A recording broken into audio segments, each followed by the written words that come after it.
विराम से प्रणाम किए अंदर घुसना है। चल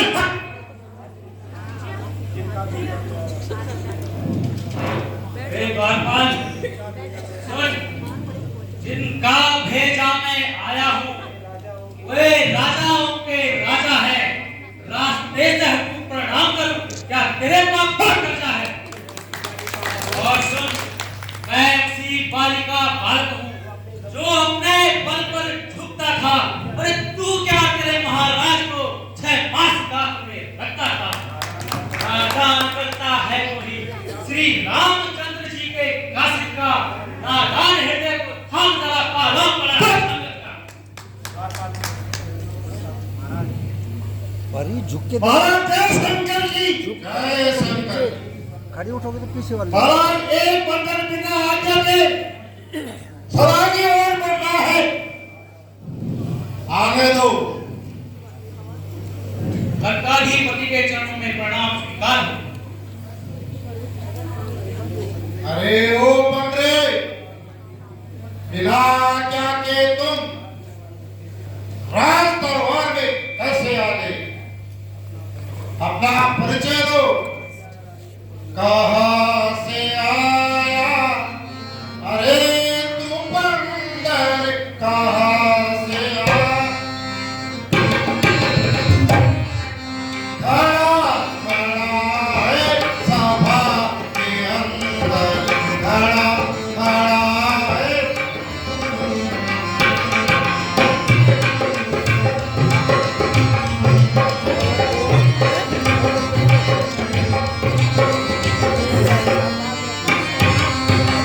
नहीं जानना तो बल देखी हमारा, नहीं जानना तो सुना नहीं रावण राजभाया सुना।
अभी भी माता सीता जी को श्री रामचंद्र जी के पास वापस भेज दो, अन्यथा इसका परिणाम बहुत बुरा होने वाला है। अच्छा रे कभी मोज ना भूल संभारी रे कभी भूल ना जाओ सो मोहे सुरारी भूल ना जाओ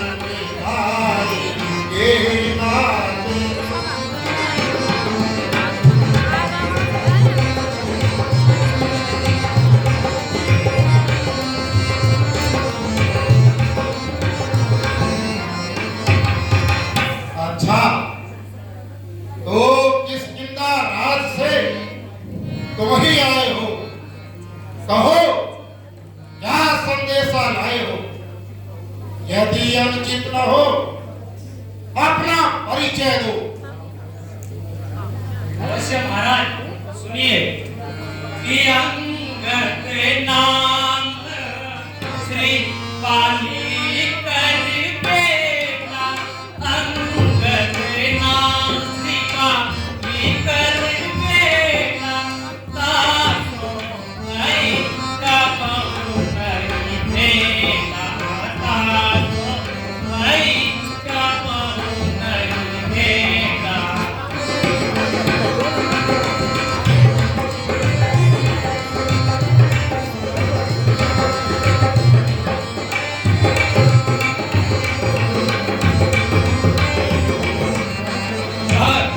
श्री राम दूत हम सुनदस सीता, राम दूत हम सुनदस सीता, तब देखने आए मुझ देखने आए।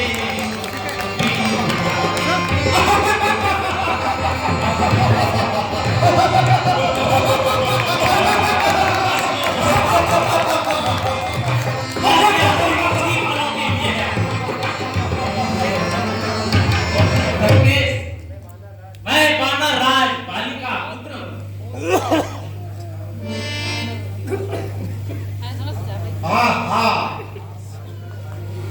आप वानराज बाली के सुपुत्र है।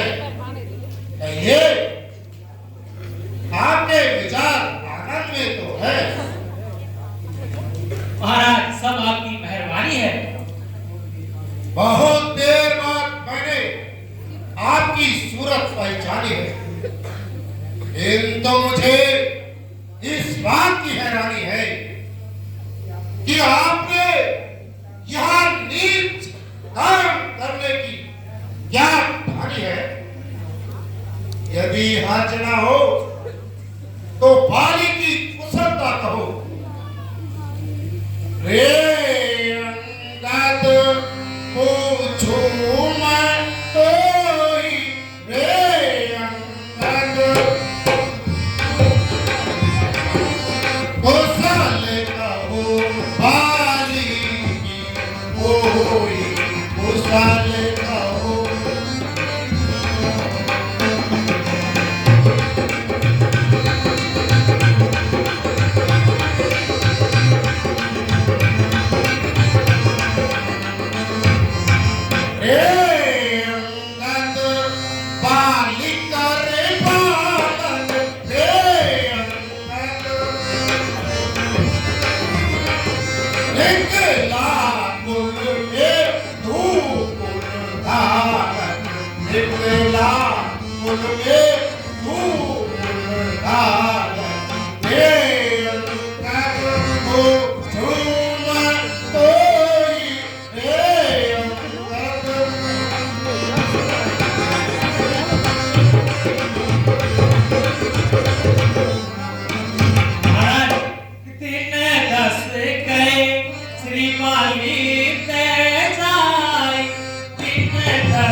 सर जस होई राम की रोध को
दिन हो गए हैं तथा मैं श्री रामचंद्र जी की ओर से संधि का संदेश आया हूँ। महाराज, मेरे पिता और आप में था सच्चा यारा दोस्ताना, इसलिए कुछ उचित मंत्रणा के लिए वह मेरा ध्यान रखा। शायद आपको याद न हो, उस समय आपको मूर्छा थी, जिस समय बालिके कान में थे, अत्यंत चेत अवस्था। अच्छा, तो तुम मुझे शिक्षा देने आए हो। ट्रैवल घटा हुआ ट्रैवल लंकाधिराज रावण को 7 नंबर शास्त्र देवगण, गंधर, नाग, पृथ्वी और आकाश जिसके अधीन है, चारों दिशाएं जिसका गुणगान करते हैं, वायु भी जिसकी आज्ञा से एक पत्ता भी नहीं हिला सकती। तो आया उस शीश को मंत्रणा देने। अरे तू तो बाली के कुल में कलंक है, कलंक। अरे नीच, तू पैदा होते ही मर गया होता तो अच्छा होता। आप मुझे कुछ भी कहें, मैं नीच अथवा पतित कहने का आपका कब बुरा मानता हूँ, बल्कि इन्हीं बातों को मैं सहन करता जा रहा हूँ और आपको समझाना तो मैं अपना कर्तव्य समझता हूँ। 9 नंबर और कर दे 9 नंबर, क्योंकि आपकी और मेरे पिताश्री की न केवल गहरे संबंध थे, बल्कि आप एक दूसरे के यहाँ बतौर मेहमान भी रह चुके हैं। जहां तक मुझे याद है, आप कुछ काल तक उनके यहाँ बतौर, जो मैं कह चुका हूँ कि मेहमान भी रह चुके हैं। मेरे पास इतना समय नहीं है, बिना सिर पैर की बातें क्यों करते हो? कुछ अपना अभिप्राय भी कहो। लंकेश्वर, यदि दोनों ओर संधि होगी, सैनिक बलिदान नहीं होंगे, चारों ओर शांति का राज रहेगा, झगड़े नुकसान नहीं होंगे। यदि रणचंडी यदि चेत उठी, पृथ्वी शोणितमय होगी, जय और पराजय को तब होगी पहले महाप्रलय होगी।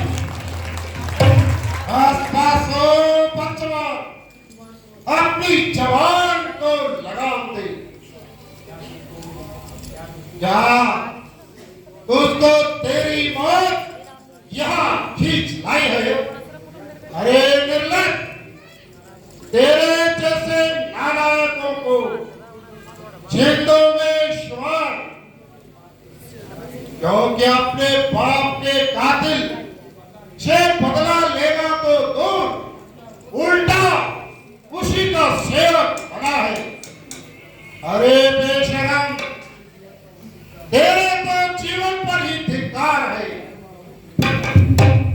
बेशरम, जिस कुल में पैदा तेरा जैसा लाल हो, अरे बाप के घातक अफसोस जो दल्लाल हो, जिसको अपनी शर्म गैरत करना हिंदू ख्याल हो, ऐसा कुल क्यों करके फिर इस दुनिया से माया भाग हो। स्त्री के वास्ते जिसने भाई की जान ली, अरे ओ बेहरा, तूने भी उसी की सेवकाई ठान ली। अभिमानी रावण, वास्तव में यह तेरा कसूर नहीं, बल्कि ईश्वर को यह कुल संसार में रखना मंजूर नहीं। होली के काल चक्र ने तेरी बुद्धि में पर्दा डाल दिया और सोच विचार का अंश तेरे हृदय से